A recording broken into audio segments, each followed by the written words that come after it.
Hi guys, thank you so much for joining me on Sigma Sunday. I am super excited to see you guys here. My name is Rebecca Sonnenberg. I am a licensed clinical social worker and I am here to hopefully give you some ideas on how to help with your leadership skills, your business, your entrepreneurial ways of doing things.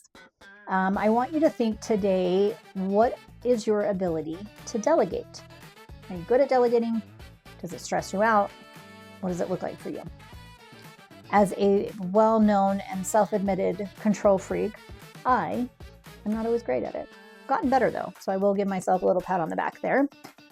Here is the thing that I've probably learned the very most about delegation is it actually kind of rocks, but you have to have the right people that you're delegating to. And it takes time and it takes patience. One of the things that I had learned probably in a training not too long ago, they talked about how when you don't delegate, when you don't give your staff a task to do and really let them learn how to do it, you're really robbing them of the opportunity to be really good at something or even be really proud of themselves. And when I can look at it from that perspective, it vastly changed the way I thought of delegating. For me, delegating always felt like I was shucking stuff to other people, or I was saying I don't have the ability to do it, I'm weak, I'm incapable, and Lord knows those are hard things for me to ever say out loud or admit. So delegating was really, really hard for me because I made it much more of a personal issue, which we've talked about is not good. And when I can look at it of oh, this is actually allowing somebody to learn something new and learn how to be really great at something. And I think even in the world of parenting, we've gotten really far from this about letting our kids really struggle to figure it out, and you give them tasks and you just let them struggle. And we've kind of bubble wrapped kids, and I think we're starting to do it even with this next generation of employees that's coming in, where it's okay, I can do it better or I can do it faster, so screw it, I'll just do it. But you really are robbing somebody of the opportunity to learn, because especially if, in the long term, even if somebody doesn't stay here and work with me till the end of time, if they stay here, they learn things and they go out to the world, I want them to be the very best that they can be out there, not just here. So it doesn't make any sense for me to make you really great, but just enough for you to stay here. That's gross. That sounds terrible when you hear it out loud. I want to train people and teach people so that they're the very best therapists, the very best entrepreneurs, whatever it is, once they're out in the world and I'm no longer here, right? It's the same thing as a therapist. You should want your clients to not need you. The whole point is for them to learn how to do these things and really excel as if you weren't even here anymore, because someday you're not going to be.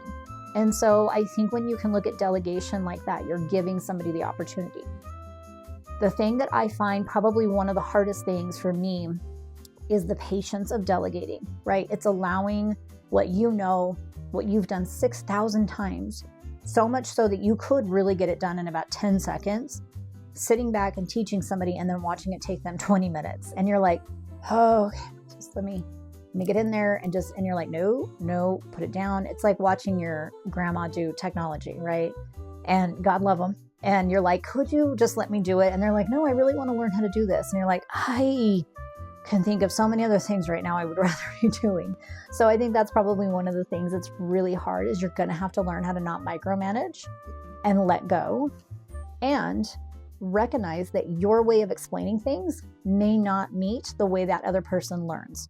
So I will always advocate for different types of assessments that you can do in the workplace to learn more about how your staff works, how they learn, what feedback is best for them, because not one person is ever going to be the same. Okay. And if you guys want more on that, message me and let me know. You can message below and I'll send you some links that I know of, some really great assessments that I've used to learn more about how my staff, learns, how they like to be told hey, that wasn't going great, or how do they take criticism, those kind of things. So you got to really know, I'm going to explain it as A, and this person may learn C. So how do I adjust?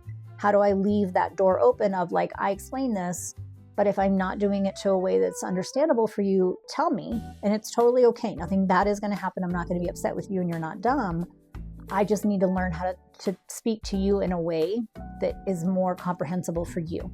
Okay, so that's part of it, is learning how people learn, how people retain information.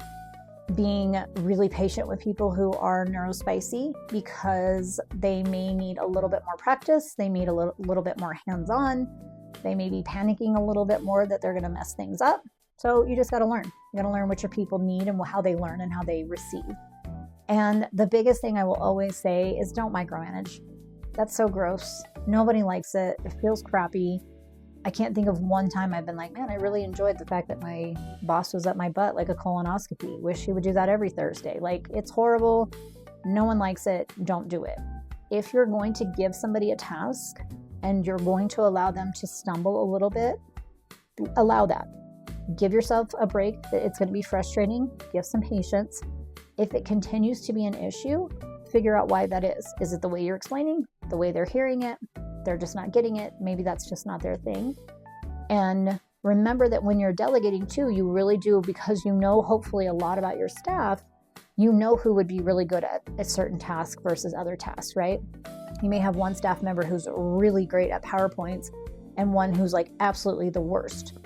Be careful who you're delegating to, because you're not trying to set somebody up for failure. You want to find things that they're good at and then pair them up with somebody who's not so great so that they can help each other learn. Because again, you're just keeping it going where people are learning things and they're able to do things so that when you're not around, the whole world can still operate. Because as a business owner, that should always be your goal, is that eventually the business should be able to function without you right there in the center. If that's not happening, there's bigger problems. Reach out to me. I'm happy to help with that kind of stuff. But when you are still the center of your business, the center of your world in that aspect after probably 2-3 years, there's other things going on and you're definitely not delegating, and we need to talk about that. So please make sure you like and share and follow. And if you guys have any questions or anything that you want from me, or just to say I liked it, I hated it, leave it in the comments. Thanks guys, have a good one.